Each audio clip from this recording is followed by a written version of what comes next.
Okay, so again, we split up Unit 4, if you all recall in class. I'm going to do the same for review purposes. So 4A is all about expanding west and that increase in sectionalism that we see um, as we expand, primarily over the issue of slavery. So should slavery expand west as we do, or should it be stopped?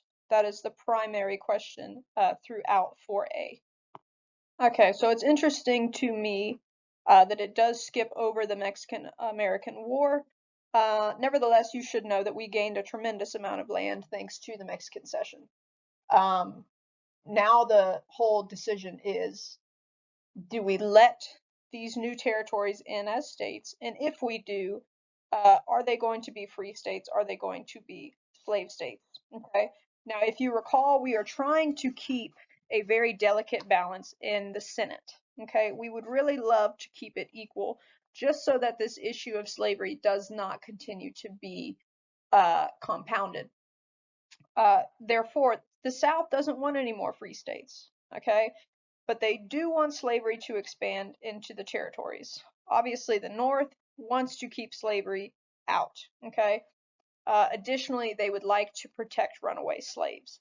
Okay, so we have these two issues on the table. We know that North and South feel quite differently regarding these issues. So what are we going to do? What compromise is going to come out of the Compromise of 1850?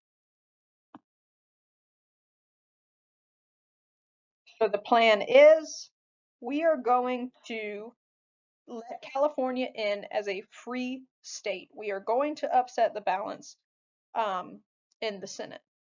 However, okay, we are going to allow popular sovereignty to be expanded into both Utah and New Mexico. Okay, so the population will decide what is to come of these areas, which kind of does open the door for the expansion of slavery.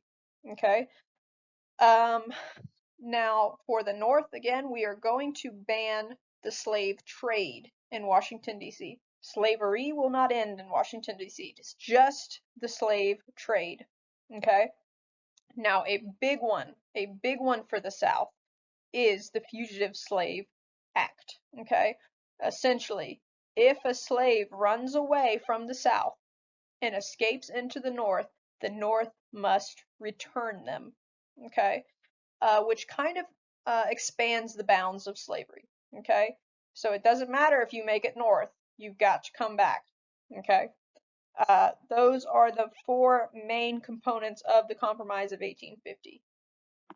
They go on to kind of compile quite a bit of increased sectionalism and issues into one standard. Okay, now again, you should know what sectionalism is by now, but if it's not clear, it is simply loyalty to one's region rather than the nation as a whole. So we're going to start see Southerners uh, showing loyalty to the South and the South alone, and not necessarily the Union. We're going to see Northerners support the North and ideas that flourish in the North rather than the nation as a whole. So essentially, we're going to have this large division in our nation. Okay, and that division can be seen extremely well through the Kansas-Nebraska Act.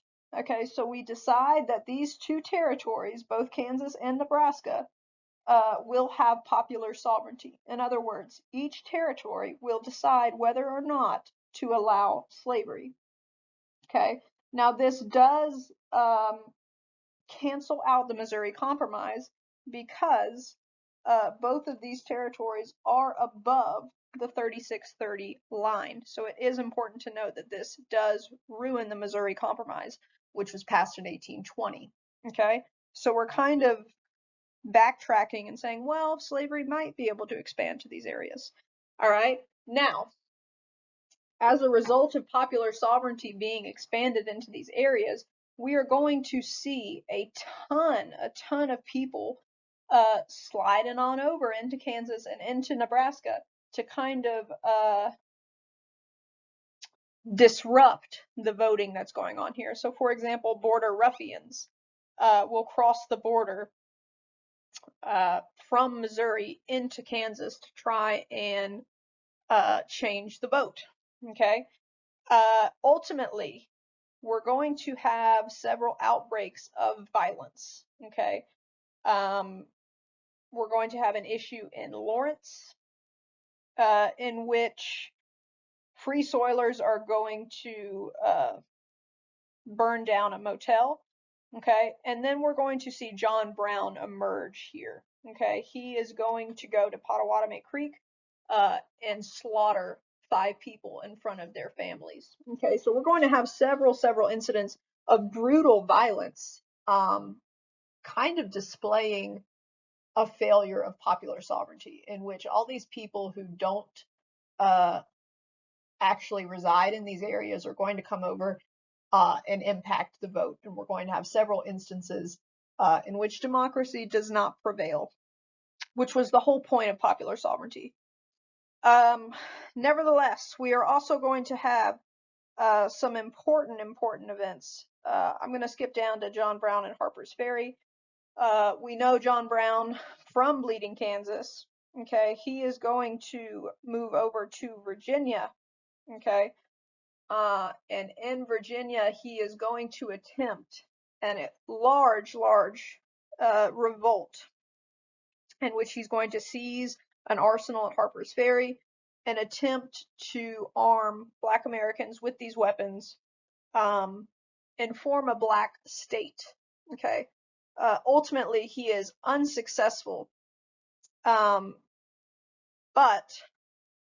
it kind of is this scary moment for white Americans where they're like, "Whoa, that was close. You know, that could have been a problem." Um, so that is the importance of John Brown and Harper's Ferry. Then you have the Dred Scott case. Remember, Dred Scott had lived in some free territories at one point, and he would argue that he deserved to be free because he had lived in those territories at one point. Okay, he will go to court, and the Supreme Court will rule that the Constitution and certain rights of American citizenship does not extend to Black Americans. They do not have rights, they do not have privileges because they are not American citizens. Okay? Essentially, remember, what are you doing here? You know, why are you even here? You don't have a case because you're not a citizen. Okay? That is the significance of Dred Scott, is just blatant racism. Racism and just poor treatment of Black Americans. Okay, so you do need to know that Dred Scott did lose this case. Okay, and ultimately it does deem that the Missouri Compromise is unconstitutional. Congress cannot ban slavery in territories. Okay, so that is the major significance of Dred Scott.